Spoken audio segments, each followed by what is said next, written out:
கிறிஸ்துவுக்குள் அன்பான தேவனுடைய பிள்ளைகளே, ஆண்டவராகிய இயேசு கிறிஸ்துவின் நாமத்தினாலே உங்கள் ஒவ்வொருவரையும் வாழ்த்துகிறேன். இந்த நாளிலும் மறுபடியுமாக கர்த்தருடைய வார்த்தையை உங்களோடு பகிர்ந்து கொள்ள தேவன் பாராட்டின நல்ல கிருபைகளுக்காக அவரை நான் துதிக்கின்றேன், ஸ்தோத்தரிக்கின்றேன். இந்த நேரத்திலும் பின்னிட்டு பார்க்காதே என்கிறதான தலைப்பிலே நாம் ஆண்டவருடைய வார்த்தையை தியானிக்கப் போகிறோம். அதற்கு ஆதாரமாக எடுத்துக்கொண்ட வசனம் ஆதியாகமம் 19ஆம் அதிகாரம் 17வது வசனம். ஆதியாகமம் 19:17. அவர்களை வெளியே கொண்டு போய் விட்ட பின்பு அவர், உன் ஜீவன் தப்ப ஓடிப்போ, பின்னிட்டு பாராதே, இந்த சமபூமியில் எங்கும் நில்லாதே, நீ அழியாதபடிக்கு மலைக்கு ஓடிப்போ என்றார் என்பதே. இதில் சொல்லப்பட்டிருக்கிறது, லோத்துவின் நாட்களிலே பாவம் மிகுதியாக பெருகினதினாலே சோதோம் கொமோரா பட்டணத்தை அழிப்பதற்காக தேவன் முடிவு செய்கின்றார். அந்த நாட்களிலே பார்க்கும் பொழுது தேசத்தை அழிக்காதபடிக்கு திறப்பிலே நிற்க ஒரு ஆள் வேண்டும் என்று சொல்லி ஆண்டவர் பார்க்கும் பொழுது, எப்படி நோவாவின் காலத்தில் நோவாவின் குடும்பத்தை ஆண்டவர் பாதுகாத்தாரோ அப்படி இந்த லோத்துவும் அந்த நாளிலே நீதிமானாக இருந்தபடியினாலே லோத்துவின் குடும்பத்தை பாதுகாக்க ஆண்டவர் சித்தம் கொண்டார். அந்த தேசத்தை அழிக்காதபடிக்கு ஆபிரகாம் ஆண்டவருக்கு முன்பாக நிற்கின்றார். எப்படியாவது அந்த தேசத்தை நீர் அழிக்கக்கூடாது, 50 நீதிமான்களின் நிமித்தம் நீ தேசத்தை அழியாமல் இருப்பீரோ என்று சொல்லி அப்படியே கேட்டு இறுதியாக 10 நீதிமான்கள் இருந்தால் தேசத்தை அழிப்பீரோ, இப்படியெல்லாம் அவர் கேட்டுக்கொண்டிருக்கிறார். ஆண்டவர் அந்த நாட்களிலே லோத்து நீதிமானாய் இருந்ததினாலே அந்த லோத்துவின் குடும்பத்தை எப்படியாக பாதுகாக்க வேண்டும் என்று சொல்லி சித்தம் கொண்டார். எனவே 2 தூதர்களை அனுப்பி சம்பவிக்க போகிற காரியங்களை எல்லாம் ஆண்டவர் லோத்துவிற்கு வெளிப்படுத்துகிறார். அப்படி வெளிப்படுத்தும் போதுதான் அந்த தேசத்தை விட்டு அதன் பக்கத்திலே காணப்படுகிற பட்டணத்திற்கு கடந்து போகும்படியாய், இந்த பட்டணத்தை விட்டு வெளியே போகும்படியாய் ஆண்டவர் சில ஆலோசனைகளை கொடுக்கின்றார். அப்படியாக கொடுக்கும்போதுதான் ஒரு கட்டளை கொடுக்கின்றார். நீ உன் ஜீவன் தப்ப நீ ஓடிப்போ, நீ பின்னிட்டு பார்க்கக்கூடாது, இந்த சமபூமியிலே எங்கும் நீ நிற்கக்கூடாது, நீ மலையிலே ஏறிப்போ என்று சொல்லி அவர் ஒரு இன்ஸ்ட்ரக்ஷன் கொடுக்கின்றார். அப்படியாக தான் இந்த நாட்களிலும் நம்முடைய உலகமானது அழிவுக்கு நேராக போய்கொண்டிருக்கிறது. அதுதான் வேதம் சொல்லுகிறது, லோத்தின் நாட்களில் நடந்தது போலவே நடக்கப் போகிறது என்று சொல்லி 2 பேதுரு 3ஆம் அதிகாரம் 10ஆம் வசனத்திலே நாம் பார்க்கிறோம், கர்த்தருடைய நாள் இரவிலே திருடன் வருகிற விதமாய் வரும், அப்பொழுது வானங்கள் மடமடவென்று அகன்றுவோம், பூதங்கள் உருகிப்போம், பூமியும் அதிலுள்ள கிரியைகளும் எரிந்து அழிந்து போகும் என்று சொல்லப்படுகிறது. அன்பானவர்களே, சோதோம் கொமோரா பட்டணத்திலே வானத்திலிருந்து அக்கினியும் கந்தகமும் விழுந்து அந்த தேசத்தை பட்சித்து போட்டது போல வருகின்ற நாட்களிலே புதிய வானமும் புதிய பூமியும் உண்டாகும், இந்த உலகமானது அழிக்கப்படும் என்று சொல்லி திட்டமும் தெளிவுமாக வேதத்திலே நான் பார்க்க முடிகிறது. அப்படி அந்த உலகம் அழிக்கப்படுகிற அந்த நாட்களிலே நோவாவை பாதுகாத்த தேவன் இந்த லோத்தையும் பாதுகாக்கின்றார். சொல்லுகிறார், ஜீவன் தப்ப நீ ஓடிப்போ, பின்னிட்டு பாராதே என்று சொல்லி. இந்த நாட்களிலே அழிந்து போக இருக்கிறதான இந்த உலகத்திலே பலவிதமான காரியங்களை பார்த்து கொண்டு ஆண்டவரை மறந்தவர்களாக நாம் பின்னிட்டு திரும்பி இருக்கின்றோம். நம்முடைய வாழ்க்கையில் அநேக மாற்றத்தையும் பின்மாற்றத்தையும் நாம் கண்டு கொண்டிருக்கிறோம். ஆண்டவர் இந்த நாட்களில் நம்மை பார்த்து சொல்லுகிறார், அந்த உலகம் ஓடிக்கொண்டிருக்கிறது, அது அழிவுக்கு நேராக ஓடிக்கொண்டிருக்கிறது. இந்த உலகத்தின் காரியங்களிலே நீ கிடக்கிறதை விட்டுவிட்டு இந்த உலகத்தின் காரியத்தில் நீ இருந்தது போதும், இந்த உலகத்தின் காரியத்தை விட்டு ஓடிப்போ என்று சொல்லி ஆண்டவர் நம்மை பார்த்து சொல்லுகிறார். இந்த உலகம் அழிவிற்கு நேராக வைக்கப்பட்டிருக்கிறது. இந்த உலகத்தில் உள்ள காரியங்கள் எல்லாமே அது நிரந்தரமானது அல்ல. ஒரு நாள் சீக்கிரமாய் எல்லாமே பூமியின் கிரியைகள் எல்லாமே அது வெந்து போகிறது என்று சொல்லி ஆண்டவர் இந்த நாளிலே பேசி கொண்டிருக்கிறார். அன்பானவர்களே, இந்த உலகத்திற்குரியவனாக நாம் இருக்கக்கூடாது. காரணம், ஆண்டவர் நம்மை உருவாக்கினது அவருடைய பிள்ளையாக இருப்பதற்கு மாத்திரமே. ஆண்டவர் சொல்லுகிறார், நீ உலகத்திற்கு உரியவன் அல்ல, நீ ஆண்டவரை பார்த்து ஓடாதபடிக்கு நீ பூமியை பார்த்து ஓடிக்கொண்டிருக்கிறாய். ஆண்டவர் எச்சரிக்கின்றார். இந்த நாட்களில் எப்படி லோத்துவை பார்த்து நீ பின்னிட்டு பாராதே என்று சொன்னாரோ அப்படி அந்த லோத்து அந்த நாட்களிலே கீழ்ப்படிந்தான். ஆனால் லோத்துவின் மனைவியோ தனக்குண்டான எல்லாவற்றையும் அவள் பின்னிட்டு பார்த்து ஒப்புத்தூண் ஆனாள் என்று சொல்லப்படுகிறது. நாமும் இந்த நாட்களிலே பின்னிட்டு பார்க்கிறவர்களாக, இந்த உலகத்தை நோக்கி பார்க்கிறவர்களாக இருந்து கொண்டிருக்கிறோம். ஆண்டவர் நம்மை பார்த்துதான் சொல்லுகிறார், நீ உலகத்தை பின்னிட்டு பார்க்காதே. நாம் பின்னிட்டு பார்க்காதபடி நம்முடைய கண்களை நாம் பாதுகாக்க வேண்டும். நம்முடைய கண்ணானது நம்முடைய சரீரத்தின் விளக்காய் இருக்கிறது என்று வேதம் சொல்லுகிறது. அப்படியானால் உலகத்திற்குரிய காரியங்கள், எந்தெந்த காரியங்கள் நம்மை பின்னிட்டு பார்க்க வைக்கிறதோ, உலகத்திலே எந்தெந்த பிரச்சனைகள் நம்மை பின்னிட்டு பார்க்க வைக்கிறதோ, அவை எல்லாவற்றையும் விட்டு விட்டு ஓடிப்போ என்று சொல்லி ஆண்டவர் சொல்லி கொண்டிருக்கிறார். அன்பானவர்களே, இந்த உலகம் அது மிகவும் வேகமாக ஓடிக்கொண்டிருக்கிறது. காரணம், ஆண்டவருடைய வருகை சமீபமாய் இருக்கிறது. எப்படி இந்த ஆண்டவருடைய வருகைக்கு பூமியானது தன்னை ஆயத்தப்படுத்தி கொண்டிருக்கிறதோ, அதுபோல நாமும் அவருடைய வருகைக்கு நம்மை ஆயத்தப்படுத்த வேண்டும் என்று சொல்லி ஆண்டவர் விரும்புகிறார். இந்த உலகத்திற்குரிய காரியங்களை பார்க்காதபடி நீ உன் கண்ணை பாதுகாக்க வேண்டும் என்று சொல்லுகிறான். ஏனென்று சொன்னால் வேதம் சொல்லுகிறது, ஒரு ஸ்திரீயை இச்சையோடு பார்க்கிறவன் அவளோடு விபச்சாரம் செய்தாயிற்றென்று. கண் எல்லா பாவங்களையும் செய்வதற்கு ஒரு காரணமாக இருக்கிறது. அன்பானவர்களே, நம்ம அந்த கண்ணாலே பின்னிட்டு பார்க்கக்கூடாது, உலகத்தின் காரியங்களை திரும்பி பார்க்கக்கூடாது என்று சொல்லி ஆண்டவர் சொல்லுகிறார். வெளிப்படுத்தல் 3:18 சொல்லப்பட்டிருக்கிறது, நீ பார்வையடையும்படிக்கு உன் கண்களுக்கு கலிக்கம் போட வேண்டும் என்று ஆண்டவர் சொல்லுகிறார். நம்முடைய ஆவிக்குரிய கண்கள் திறக்கப்பட வேண்டும் என்று சொன்னால் இந்த மாம்சீக கண்களுக்கு கலிக்கம் போட வேண்டும். அது ஒரே திசையிலே நாம் நடந்து போவதற்கு நம்முடைய கண் எப்போது நேர்கோட்டில் இருக்க வேண்டும். எப்படி ஒரு குதிரை முன்னாக ஓடும்போது கலிக்கம் போட்டு அது முன்னாக மாத்திரம் பார்க்க வேண்டும், அது தன்னுடைய பாதையிலே மட்டும் ஓட வேண்டும் என்று செய்கிறார்களோ, அதுபோலதான் கண்பானவர்களை ஆண்டவரை நோக்கி பார்ப்பதற்காக, இந்த உலகத்தில் உள்ள காரியங்களை பின்னிட்டு பார்க்கக்கூடாது என்பதற்காக நம்முடைய கண்களுக்கு கலிக்கம் போட வேண்டும் என்று சொல்லி ஆண்டவர் இந்த நாளிலே சொல்லுகிறார். ஹல்லேலூயா. எந்தெந்த காரியங்கள் நம்மை திரும்பி பார்க்க வைக்கிறது, இந்த உலகத்தில் எந்தெந்த காரியங்கள் நம்மை பின்னிட்டு பார்க்க வைக்கிறது, ஆண்டவரை விட்டு நம்மை பிரிக்கக்கூடிய காரியம் என்ன என்று சொல்லி நாம் பார்த்து அவைகளை விட்டு நாம் மனம் திரும்ப வேண்டும். அவைகளை விட்டு நாம் பின்மாறி போகாதபடி அவைகளை விட்டு நாம் ஆண்டவரை நோக்கி பார்க்க வேண்டும் என்று சொல்லி ஆண்டவர் இந்த நாளிலே சொல்லி கொண்டிருக்கிறார். எப்படி லோத்துவின் மனைவி பின்னிட்டு பார்த்து உப்பு தூணானாலோ, அதுபோலதான் உலகத்திற்குரிய காரியங்களை நாம் பார்த்துவிட்டு இருந்தோம் என்று சொன்னால் நம்முடைய வாழ்க்கையிலே நாம் மிகவும் அப்படியே ஸ்ட்ரக்காகி நின்று போவோம். நம்முடைய வாழ்க்கையிலே நாம் முன்னோக்கி செல்ல முடியாது. அன்பானவர்களே, நாம் பின்னிட்டு பார்க்கக்கூடாது என்று சொன்னால் நாங்கள் என்னதான் செய்ய வேண்டும் என்று யோசிக்கிறீர்களா? ஆண்டவர் சொல்லுகிறார், அப்படியானால் என்ன செய்ய வேண்டும் என்று சொன்னால் தேவனை நோக்கி பார்க்க வேண்டும், அவரை நோக்கி நம் கண்களை ஏறெடுத்து பார்க்க வேண்டும் என்று சொல்லி ஆண்டவர் விரும்புகிறார். சங்கீதக்காரனாகிய தாவீது 34:5 சொல்லியிருக்கிறார், அவர்கள் அவரை நோக்கி பார்த்து பிரகாசமடைந்தார்கள், அவருடைய முகங்கள் வெட்கப்பட்டு போவதில்லை என்று சொல்லப்படுகிறது. ஹல்லேலூயா. அவரை நோக்கி நாம் பார்க்கும் பொழுது நாம் வெட்கப்பட்டு போக மாட்டோம். அன்பானவர்களே, அதை விட்டு நாம் பின்னிட்டு திரும்பி பார்த்தோம் என்று சொன்னால் நாம் ஒரு நாளும் முன்னோக்கி செல்ல முடியாது. இந்த உலகத்தின் காரியங்களை நாம் பின்னிட்டு பார்த்தோம் என்று சொன்னால் உலகமானது நம்மை பின்னோக்கி தள்ளிக்கொண்டே இருக்கும். அன்பானவர்களே, ஆண்டவர் இந்த நாளிலும் உங்கள் ஒவ்வொருவரையும் விடுவிக்க விரும்புகிறார். நீ என்னை நோக்கி பார், நீ உலகத்தை பார்க்காதே, நீ பின்னிட்டு பார்க்காதே, உன் ஜீவன் தப்பிக்கொள்ள, நீ நித்திய ஜீவனை அடையும்படிக்காய் நீ என்னை நோக்கி பார் என்று சொல்லுகிறான். ஆதியாகமம் 22 நாம் பார்க்கும் பொழுது ஆபிரகாம் தன்னுடைய ஒரே குமாரனை பலி செலுத்த வேண்டும் என்று சொல்லி ஆண்டவர் சொன்ன மாத்திரத்திலே ஆபிரகாம் கீழ்ப்படிந்து அவனை பலி செலுத்தும்படியாய் மோரியா மலைக்கு கடந்து செல்கிறார். அன்பானவர்களே, அவர் சொல்லுகிறார், பலிக்கான ஆடு எங்கே என்று கேட்கும் பொழுது அது ஆண்டவருடைய பர்வதத்திலே பார்த்து கொள்ளப்படும் என்று சொல்லி மிகவும் விசுவாசமாய் நானும் என் பிள்ளை ஆண்டானும் பலி செலுத்தி விட்டு திரும்பி வருவோம் என்று சொல்லி நாங்கள் இருவரும் திரும்பி வருவோம் என்று சொல்லி விசுவாசத்திலே சொல்லிவிட்டு போனார். அன்பானவர்களே, அப்படியாக அவர் பலி செலுத்த போகும் பொழுது அந்த கத்தியை ஓங்கும் பொழுது ஆண்டவருடைய சத்தம் வானத்திலிருந்து வருகிறது. ஆபிரகாமே, ஆபிரகாமே, பிள்ளை ஆண்டான் மேல் உன் கையை போடாது என்று சொல்லி அவன் கண்களை ஏறெடுத்து பார்க்கும் பொழுது அவனுக்கு பின்னாக ஒரு புதரிலே சிக்கி கிடந்த ஒரு ஆடை அவர் காண்கிறார். பலி செலுத்துவதற்காக ஆடு இல்லாமல் காணப்படுகிறதே. எப்போது ஆண்டவருடைய சத்தத்தை கேட்டு அவரை நோக்கி பார்த்தானோ, எப்போது அவனுடைய கண்களை ஏறெடுத்து முன்னாக பார்த்தானோ, அப்போது பின்னாலே சிக்குண்டு கிடந்த ஆடு அவனுடைய கண்களுக்கு தெரிகிறது. அன்பானவர்களே, நாம் முன்னோக்கி பார்க்கும் பொழுது, நம்முடைய கண்களை ஆண்டவருக்கு நேராக நாம் பார்க்கும் பொழுது, நம்முடைய பின்னாக இருக்கிற எல்லா பிரச்சனைகளையும் ஆண்டவர் மாற்றி போடுகிறவராயிருக்கிறார்.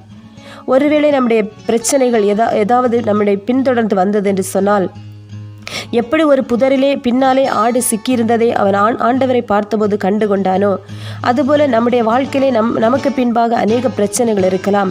நம் ஆண்டவரை நோக்கி பார்க்கும் பொழுது அந்த பிரச்சனைகளை எல்லாம் என் தேவன் மாற்றி போட வல்லமை உள்ளவராயிருக்கிறார். ஹல்லேலூயா. அதனால்தான் ஆண்டவர் இந்த நாளிலே சொல்லி கொண்டிருக்கிறார், நீ பின்னிட்டு பார்க்கக்கூடாது, நீ பின்னிட்டு பாராதே.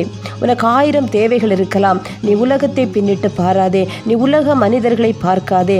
சகலத்தையும் தன்னிடத்தில் அடக்கி வைத்திருக்கிறதான ஒரு ஒரு ஐஸ்வர்ய சம்பன்னரான ஆண்டவரை மாத்திரம் நோக்கி பாரு, ஆண்டவரை மாத்திரம் பார்த்து அவரை நோக்கி கண்களை ஏறெடுக்க வேண்டும் என்று சொல்லி ஆண்டவர் விரும்புகிறார். அன்பானவர்களே, எப்படி ஆண்டவர் எலியாவை காகத்தை கொண்டு போஷித்தாரோ அதுபோல நம்மையும் போஷிக்க அவர் வல்லமை உள்ள தேவனாய் இருக்கிறார். எனவே அவரை நோக்கி பார்க்க வேண்டும். அவரை நோக்கி நம்முடைய கண்களை ஏறெடுக்கும் போது மாத்திரமே நம்முடைய வாழ்க்கையிலே பிரச்சனைகளுக்கு ஒரு முடிவு உண்டாகும் என்று சொல்லி ஆண்டவர் விரும்புகிறார். அன்பானவர்களே, நம் ஆண்டவரை நோக்கி பார்க்கும் பொழுது நம்முடைய பிரச்சனைகள் எல்லாம் நம்மை விட்டு மாறும். என்னை நோக்கி பார், நீ அப்பொழுது பிழைப்பாய் என்று ஆண்டவர் சொல்லி இருக்கிறார். ஹல்லேலூயா. பேதுருவை நாம் பார்க்கும் பொழுது ஆண்டவர் கடலிலே நடந்து, இயேசு கிறிஸ்து கடலிலே நடந்து வருகிறார். அப்போது பேதுருவும் அவரோடு கூட நடந்து போய் அவரோடு சேர வேண்டும் என்று சொல்லி நடந்து போய் கொண்டிருக்கிறார். எப்போது இயேசு கிறிஸ்துவை மாத்திரம் பார்த்து அவர் கடலிலே நடந்தாரோ அப்போது அலைகளோ மற்ற பிரச்சனைகளோ அவருக்கு தெரியவில்லை. மிகவும் அழகாக சந்தோஷமாக நடந்து போனார். ஆனால் எப்போது தன்னுடைய பார்வையை மாற்றி அந்த கடலில் உள்ள கொந்தளிக்கிற அந்த அலையை பார்த்தாரோ அவர் அப்படியே பயந்து அப்படியே அமிழ்ந்து போகிறார். ஐயரே, நான் மடிந்து போகிறேன் என்று சொல்லுகிறார். அன்பானவர்களே, நம் ஆண்டவருடைய சமூகத்திலே பார்வை இருக்கும்போது நம்முடைய பிரச்சனைகள் எல்லாம் நம்முடைய கண்ணுக்கு தெரியாது. எல்லாவற்றையும் மாற்றி போட என் தேவன் பெரியவராய் இருக்கிறார். ஹல்லேலூயா. அதனால தான் ஆண்டவர் உங்களை பார்த்து சொல்லி கொண்டிருக்கிறார், நீ உன் பிரச்சனைகளை பார்க்க வேண்டாம், நீ என்னை நோக்கி பார். நீ என்னை நோக்கி பார்க்கும் பொழுது நீ எல்லாவற்றிலும் ஒரு மேன்மையை கண்டுகொள்வாய், எல்லாவற்றிலும் ஒரு விடுதலை கண்டுகொள்வாய் என்று சொல்லுகிறார். அன்பானவர்களே, நாம் அவரை மாத்திரம் பார்க்க வேண்டும் என்று அவர் விரும்புகிறார். என் முகத்தை தேடுங்கள் என்று சொல்லியிருக்கிறார். அவருடைய முகத்தை நாம் தேடும்போது மாத்திரமே நம்முடைய வாழ்க்கையில் ஒரு பிரச்சனைகளுக்கு முடிவு உண்டாகும். அவரை நோக்கி பார்க்கும் பொழுது மாத்திரமே நம்முடைய வாழ்க்கையிலே சந்தோஷமும் சமாதானமும் கடந்து வரும். அன்பானவர்களே, இந்த நாளிலே அவரை நோக்கி பார்க்க வேண்டிய நாம் அவரை நோக்கி பார்க்காதபடி உலகத்தின் காரியங்களை பின்னிட்டு பார்த்து கொண்டிருக்கிறோம். ஒரு சபைக்கு கடந்து போனோம் என்று சொன்னால் நாம் அவரை ஆவியோடும் உண்மையோடும் ஆராதிக்க வேண்டும் என்று சொல்லி ஆண்டவர் விரும்புகிறார். அன்பானவர்களே, ஆனால் அங்கே வாசிக்கப்படுகிறதான அந்த இசை கருவிகளை பார்த்து அதனுடைய ராகங்களை பார்த்து மனிதர்கள் பாடுகிறதான பாடல்களை ரசித்து நாம் உட்கார்ந்து கொண்டிருக்கிறோம். ஆண்டவர் சொல்வார், உன் பாடலின் அந்த இரைச்சலின் சத்தத்தை நிறுத்து, அது எனக்கு அருவருப்பாய் இருக்கிறது என்று சொல்லுவார். அன்பானவர்களே, அவரை நாம் உண்மையாக நாம் ஆராதிக்க வேண்டும். அவரை நோக்கி நம்முடைய பார்வை இருக்க வேண்டும். அவரை நோக்கி நம்முடைய கண்களை ஏறெடுத்து பார்க்க வேண்டும் என்று சொல்லி ஆண்டவர் விரும்புகிறார். அவரை நாம் ஏறெடுத்து பார்க்காமல் நம் உலக பிரகாரமாக எத்தனை ஆராதனைகள் செய்தாலும் அது அவருடைய பார்வைக்கு அருவருப்பாய் இருக்கிறதாம். அன்பானவர்களே, இந்த நாளிலும் ஆண்டவரை பார்த்து நாம் உண்மையாக நாம் மனம் திரும்ப வேண்டும். அவரை நோக்கி நாம் திரும்ப வேண்டும். உலகத்திலே காரியங்கள் எவை இருந்தாலும் எல்லாவற்றையும் விட்டுவிட்டு ஆண்டவரை நோக்கி பார்க்க வேண்டும் என்று சொல்லி ஆண்டவர் இந்த நாளிலே விரும்புகிறார். அன்பானவர்களே, ஒருவேளை நீங்கள் ஊழியம் செய்தவர்களாக இருக்கலாம். ஊழிய பாதையில் ஏதாவது ஒரு பிரச்சனை வந்திருக்கலாம். உடனே நீங்கள் அந்த ஊழியத்தை விட்டு இதெல்லாம் என்னால் செய்ய முடியாது என்று சொல்லி பின்மாறி இருக்கிறீர்களா? இந்த நாளிலும் ஆண்டவர் உங்களை பார்த்துதான் சொல்லிக் கொண்டிருக்கிறார். அன்பானவர்களே, எந்த காரியங்கள் உங்களை பின்மாற்றத்திலே கொண்டு செல்கிறதோ, எந்த காரியங்கள் பின்னிட்டு பார்க்க வைக்கிறதோ அந்த காரியத்தை விட்டு நீங்கள் திரும்ப வேண்டும் என்று சொல்லி ஆண்டவர் விரும்புகிறார். உன் ஜீவன் தப்ப நீ ஓடிப்போ, சமபூமியில் எங்கும் நில்லாதே, அந்த மலையிலே ஏறிப்போ என்று சொல்லி எப்படி லோத்துக்கு சொல்லி லோத்து கீழ்ப்படிந்து அவருடைய உயிரும் அவருடைய 2 குமாரத்திகளுடைய உயிரும் பாதுகாக்கப்பட்டதோ அதுபோலதான் ஆண்டவரை நோக்கி பார்க்கும் பொழுது அவருக்கு நாம் செவி கொடுக்கும் பொழுது நாம் ஜீவன் தப்ப முடியும். அன்பானவர்களே, நம் உலகத்திலே சமாதானமாய் வாழ முடியும். ஊழிய பாதையிலே பிரச்சனைகள் வந்து ஐயோ என்னால் அந்த ஊழியத்தை செய்ய முடியாது என்று சொல்லி ஏதோ ஒரு காரியத்தை கண்டு தயங்கி கொண்டிருக்கிறீர்களாம். ஆண்டவர் உங்களை பார்த்துதான் சொல்லி இருக்கிறார், நீ முன்னோக்கி செல்ல வேண்டும். உன்னுடைய பார்வை ஆண்டவரை நோக்கி மாத்திரமே இருக்க வேண்டும். நீ உலகத்துக்குரியவனாய் இருந்தாய் என்று சொன்னால், உலகத்தை மாத்திரம் பார்த்து கொண்டு இருந்தாய் என்று சொன்னால் நீ உலகத்திற்குரிய மனுஷனாய் இருந்து விடுவாய். அதனால்தான் ஆண்டவர் சொல்லுகிறார், உன் பார்வை மாறட்டும், உன்னுடைய கண்களை ஏறெடுத்து பார், வானத்துக்கு நேராக நீ ஏறெடுத்து பார். எனக்கு ஒத்தாசை வரும் பர்வதங்களுக்கு நேராக என் கண்களை ஏறெடுக்கிறேன், வானத்திலிருந்து எனக்கு ஒத்தாசை வரும் என்று சொன்ன பக்தனை போல நாம் ஆண்டவரை நோக்கி பார்க்க வேண்டும். அன்பானவர்களே, அவரை நோக்கி நம்முடைய கண்களை ஏறெடுத்து பார்க்கும்போது மாத்திரமே நம்முடைய வாழ்க்கையில விடுதலை நாம் பெற்றுக்கொள்ள முடியும். ஆண்டவர் இந்த நாளிலே உங்கள் ஒவ்வொருவரையும் மாற்ற விரும்புகிறார். வேதத்திலே நாம் பார்க்கும் பொழுது அநேகர் அவரை நோக்கி பார்த்தார்கள் என்று சொல்லி பார்க்கிறோம். அநேகருடைய கண்கள் அவரை ஏறெடுத்து பார்த்தன. அதில் ஒரே ஒரு நபரை குறித்து மாத்திரம் நாம் இந்த நாளிலே நாம் தியானிக்க போகிறோம். தானியேல் 4ஆம் அதிகாரம் அதனுடைய 34ஆம் வசனத்திலே சொல்லப்பட்டிருக்கிறது. தானியேல் 4:34. அவன் மனுஷரினின்று தள்ளப்பட்டு மாடுகளைப் போல புல்லை மேய்ந்தான். அவனுடைய தலைமயிர் கழுகின் இறகை போலவும் அவனுடைய நகங்கள் பட்சிகளுடைய நகங்களைப் போலவும் வளருமட்டும் ஆகாயத்து பனியிலே நனைந்தான் என்று சொல்லப்படுகிறது. ஆம், எனக்கன்பான தேவனுடைய பிள்ளைகள், இந்த இடத்திலே நான் பார்க்கும் பொழுது இந்த நாளிலே எப்படி ஒரு அமெரிக்க தேசம் வல்லரசாய் காணப்படுகிறதோ அதுபோலதான் பாபிலோன் என்கிறதான ஒரு வல்லரசை ஆண்டு கொண்டிருந்த ஒரு ராஜா தான் அந்த நேபுகாத்நேச்சார். அவர் தன்னுடைய பெருமை நிமித்தமாக, தன்னுடைய பெருமையான சிந்தனை நிமித்தமாக, பெருமையான பேச்சு நிமித்தமாக ஆண்டவர் அவனுடைய ராஜ்யபாரத்தை அவனை விட்டு இழந்து போக செய்கிறார். எவ்வளவோ மகிமையாய் காணப்பட்ட நேபுகாத்நேச்சார் அவருக்குள்ள இந்த பெருமை வந்ததினாலே அவருடைய ராஜ்யபாரத்தை இழந்து போகிறார். அன்பானவர்களே, ஒரு மிருகத்தை போல் அவர் காட்டிலே சென்று விடுகிறார். அந்த மிருகம் எப்படி ஒரு காட்டிலே செயல்படுமோ அதுபோல் அவருடைய நடக்கைகள் எல்லாம் மாறுகின்றன. மாடை போல் அவர் புல்லை தின்றார் என்று வேதம் சொல்லுகிறது. எப்படி மாடு புல்லை மேய்ந்து கொண்டிருக்குமோ, எப்படி வைக்கோலை மேய்ந்து கொண்டிருக்குமோ, தான் ஒரு அரசன் என்று தெரிந்து கொள்ளாதபடி, தன்னுடைய நிலைமை என்னவென்று தெரிந்து கொள்ளாதபடி, நான் மனுஷன் என்று அவன் அறியாதபடிக்கு அவன் மாடுகளைப் போல புல்லை மேய்ந்தான் என்று சொல்லப்பட்டிருக்கிறது. அப்படியாக அவன் இருக்கும்பொழுது அவனை யாருமே அவனை கண்டுகொள்ளவில்லை. அன்பானவர்களே, அவன் ஒரு ராஜாவாக இருந்தவன் என்று யாருமே கண்டுகொள்ளவில்லை. அவனும் யாரை பற்றியும் சிந்திக்கவில்லை. அவனை பற்றி அவன் சிந்திக்காதபடி அவன் காணப்பட்டான். அப்படியாக இருக்கும் பொழுது அவன் வானத்துக்கு கண்களை ஏறெடுத்து பார்த்தான் என்று வேதம் சொல்லுகிறது. எப்போது ஆண்டவரை நோக்கி வானத்தை நோக்கி பார்த்தானோ அப்போது அவனுடைய புத்தி தெளிந்தது என்று சொல்லப்படுகிறது. அவனுடைய புத்தி தெளிந்தது மாத்திரமல்ல, அவனுடைய பிரதானிகள் எல்லாம் அவனை தேடி வந்தார்களாம். அன்பானவர்களே, யாருமே கண்டுகொள்ளாமல் இருந்தவர்கள் அவன் எப்படியும் போகட்டும், அவனுடைய ராஜ்யபாரம்தான் அவனை விட்டு போய்விட்டது என்று சொல்லி அவனை விட்டு போன அந்த பிரதானிகள் மறுபடியுமாக தேடி வர செய்தார் என்னுடைய ஆண்டவர். அப்படிதான் இந்த நாளில் வேதம் சொல்லுகிறது. அவருடைய கண்களை ஏறெடுத்து பார்க்கும் பொழுது நம்மை யார் யார் புறக்கணித்து சென்றார்களோ, நம்மை யார் யார் வேண்டாம் என்று நம்மை ஒதுக்கி சென்றார்களோ அவர்களெல்லாம் நம்மை தேடி வரும்படியாக ஆண்டவர் செய்வார். அன்பானவர்களே, நம்முடைய புத்தி தெளிய வேண்டும் என்று சொன்னால் நாம் இந்த உலகத்தின் காரியங்களை பின்னிட்டு பார்க்காதபடி ஆண்டவரை மாத்திரம் நாம் நோக்கி பார்க்க வேண்டும். அப்படி நாம் பார்க்கும் பொழுது மாத்திரமே நம்முடைய வாழ்க்கையில விடுதலை பெற்றுக்கொள்ள முடியும் என்று சொல்லி ஆண்டவர் சொல்லுகிறார். ஹல்லேலூயா.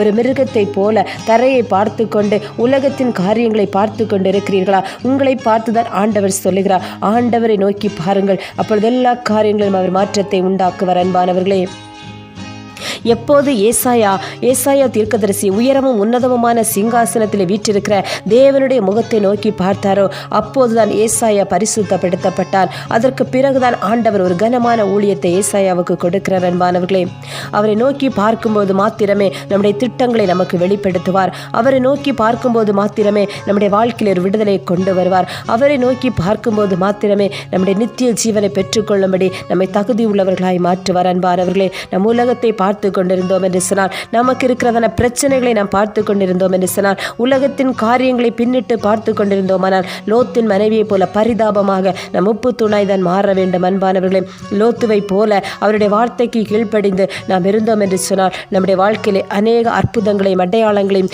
நாம் ஆசீர்வாதத்தையும் கண்டுகொள்ள முடியும். அன்பானவர்களே, சங்கீதக்காரனாகிய தாவீது சொல்லுகிறார், என் கால்கள் கண்ணியில் சிக்கி இருக்கிறது, ஆனால் என் கண்கள் உண்மையே நோக்கி கொண்டிருக்கிறது என்று சொல்லி. ஹல்லேலூயா. அவரை நாம் நோக்கி பார்க்கும் பொழுது நம்முடைய கண்ணிகள் எல்லாம் மாறும். அன்பானவர்களே, ஒருவேளை எந்த காரியத்திலாவது நீங்கள் சிக்கொண்டு இருக்கிறீர்களா?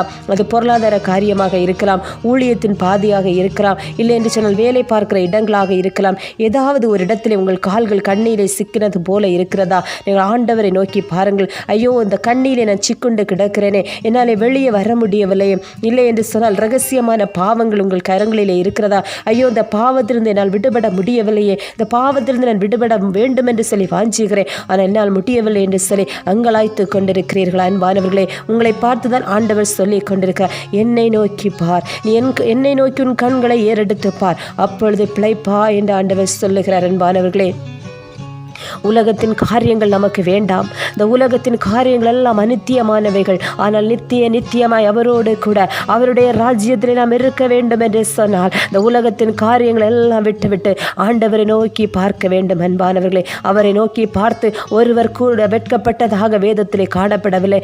ஏன் நம்முடைய வாழ்க்கையிலே கூட நாம் பார்க்கும் பொழுது அவரை நோக்கி பார்த்த ஒரு நாள் நாம் வெட்கப்பட்டு போவதில்லை. அன்பானவர்களே, அடிமையின் வாழ்க்கையை நீங்கள் பார்க்கும்போது நானும் உலகத்திற்குரிய காரியங்களை யோசித்து உலகத்திற்குரிய ஒரு மனுஷியாக தான் காணப்பட்டேன். அன்பானவர்களே, அந்த நாட்களில் எந்த ஒரு சமாதானத்தை என் வாழ்க்கையில் நான் கண்டுகொள்ள முடியவில்லை. எத்தனையோ காரியங்களை செய்து பார்த்தேன், எப்படியெல்லாமோ ஓடி பார்த்தேன். ஆனால் என்னுடைய வாழ்க்கையிலே சமாதானமே இல்லை. அன்பானவர்களே, எந்த நாளில் இந்த வேதாகமத்தை என் கரத்தில் எடுத்தேனோ, எந்த நாளிலே ஆண்டவரை நோக்கி பார்த்தேனோ, எந்த நாளிலே ஆண்டவருக்காக என்னை ஒப்பு கொடுத்தேனோ, அந்த நாளிலிருந்து ஆண்டவர் பெரிதான சமாதானத்தினால் என்னை நிரப்பி கொண்டிருக்கிறார். உலகம் கொடுக்கிற சமாதானம் அல்ல, நான் கொடுக்கிற சமாதானம் பெரிதாக இருக்கும் என்று சொன்ன தேவன் அவருடைய கண்களை ஏறெடுத்து பார்த்த பொழுது அடிமையின் வாழ்க்கை முற்றிலுமாய் மாற்றி போட்டார். அன்பானவர்களே, ஒவ்வொரு கஷ்டங்களும் மாற ஆரம்பித்து விட்டது. ஒவ்வொரு நாளும் சமாதானம், ஒவ்வொரு காரியங்களை விடுதலை. எந்தெந்த காரியங்கள் கன்னியா என்னுடைய வாழ்க்கையிலே காணப்பட்டதோ எல்லாவற்றையும் ஆண்டவர் ஒவ்வொன்றாய் மாற்றி கொண்டிருந்தார். அன்பானவர்களே, ஒவ்வொன்றையாய் மாற்றி கொண்டிருந்தார். அன்பானவர்களே, ஆண்டவர் பெரியவராய் இருக்கிறார். அவரை நோக்கி நாம் பார்க்க வேண்டும். அவர் செய்ய நினைத்தது ஒரு நாளும் தடைபடாது என்று வேதம் சொல்லுகிறது.